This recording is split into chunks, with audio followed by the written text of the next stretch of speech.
The city of Beijing is rapidly becoming a London in terms of how many rail hubs there are in town.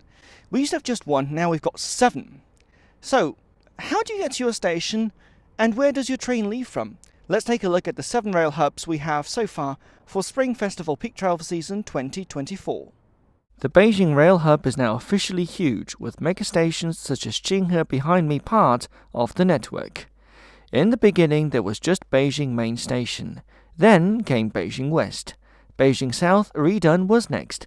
Then Beijing North also got an upgrade. But back in the day, Fengtai felt ignored. Qinghe was minuscule and there was no Beijing Chaoyang but merely Xinghuo. How times have changed.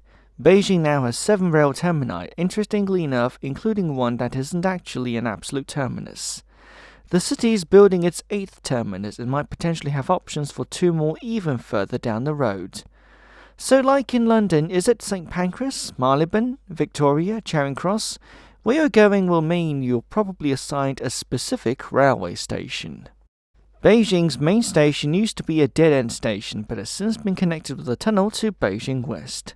Still, the main station is where you'll go for classic and high-speed trains to mostly northeastern China, although it's not absolute, as the classic Beijing to Shanghai Railway also leaves from that station, and a handful of trains go further west to Beijing West.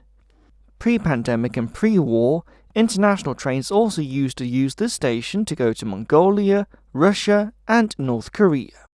Beijing West is where you'll go if you want trains to central, southern, and western China, including Xinjiang and Tibet, as well as Hong Kong. Pre-COVID, even trains to Vietnam ran from here. Today, the station serves the above destinations with both high-speed and classic rail operating from here. Beijing South is mostly high-speed, either to Tianjin and the coast in Binhai, or to eastern and southeastern China, including mostly Shanghai, but also other parts of Shandong and to Fujian. Beijing North, which was upgraded in 2009, mostly serves northern China, as in Inner Mongolia and northern Shanxi. It used to have classic trains as well, but these days it's mostly high-speed. The ski resorts by Taizicheng and Chongli are also served from here. About the same trains are also served from the nearby semi-terminus of Qinghe, which used to be a minnow but is now a mega hub. Fengtai used to be a much smaller station, and the original station is still kept there, but all passenger services have moved on to the all-new double-decker Beijing Fengtai railway station. This station serves both classic rail on the lower level platforms as well as high-speed up above. Most trains run here to much the same destinations as Beijing West, although no trains go here to Hainan, Tibet, or Hong Kong.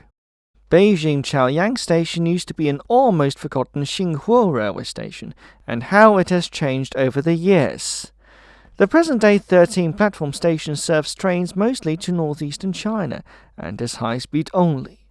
Although some trains to the northeast leave from Beijing Main or even for a handful Beijing West, the vast majority leave from Beijing Chaoyang. If your journey involves crossing a national or territorial border from Beijing, you're going from Beijing West.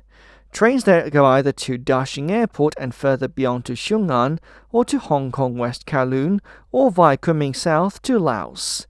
The exception is if you're going to Mongolia, where you leave from Beijing North or Qinghe to Hohhot, then going via few local connections to Erenhot or Erlian border station.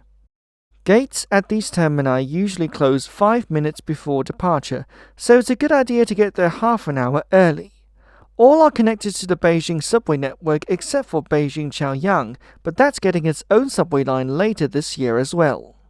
The Beijing Rail Hub continues to grow, and we'll take a more detailed look at this in another video to come.